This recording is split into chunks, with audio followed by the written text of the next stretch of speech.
सम्माननीय अध्यक्ष महोदय, यही जेठ 5 गते दैलेख जिल्ला गुराँस गाउँपालिकाको अध्यक्षले त्यही जिल्लाका प्रमुख जिल्ला अधिकारीलाई आवश्यकता बमोजिमको कारबाही गरियोस् भन्ने एउटा परिपत्र लेख्नु भएको रहेछ। त्यो परिपत्र मेरो व्हाट्सएपमा पनि मैले पाएँ। यसो हेर्दाखेरि सामान्य जस्तो लाग्यो, तर बुझ्दै जाँदाखेरि त्यो निकै गम्भीर र निकै संवेदनशील लाग्यो।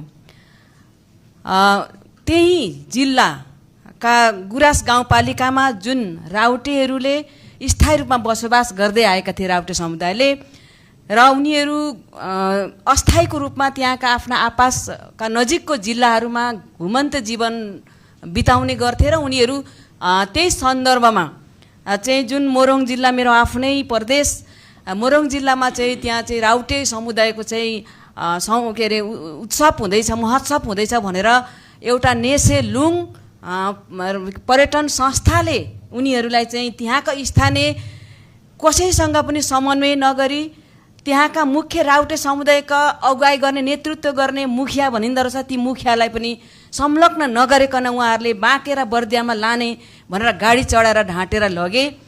त्यहाँ लगेपछि उद्देश्य के भन्दाखेरि उनीहरूको हस्तकलाको प्रदर्शन गर्ने, संस्कृतिको आदान प्रदान गर्ने। यो कुरा त सुन्दाखेरि त बहुत राम्रो राउटेहरू समुदायको पछाडि परेको वर्ग समुदायको पक्षमा रहेछ भन्ने सुन्दा हामी सबैलाई राम्रो लाग्छ।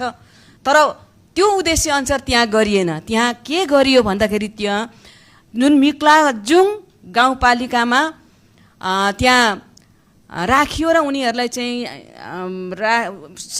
हरेक ड्रेसमा एकदमै उनीहरूको आफ्नो वेशभूषामा सजाइयो र 19 जना चाहिँ युवा युवतीहरू बालबालिकाहरूलाई चाहिँ त्यहाँ एक ठाउँमा राखेर प्रदर्शन गरियो। त्यो मसँग चित्र पनि छ। प्रदर्शन गरियो र त्यहाँ प्रदर्शन मात्रै होइन, उनीहरूलाई 200 को दरले टिकट काटेर स्रोत पनि जम्मा गरियो। त्यस कारणले यो चाहिँ एकदमै त्यहाँ सबैतिरबाट विवाद र सबैतिरबाट विरोध पनि आयो र यो कुरा अत्यन्तै गम्भीर र यो चाहिँ अब कसैले पनि स्वीकार नसक्ने, कुनै पनि समुदायले स्वीकार नसक्ने कुरा थियो।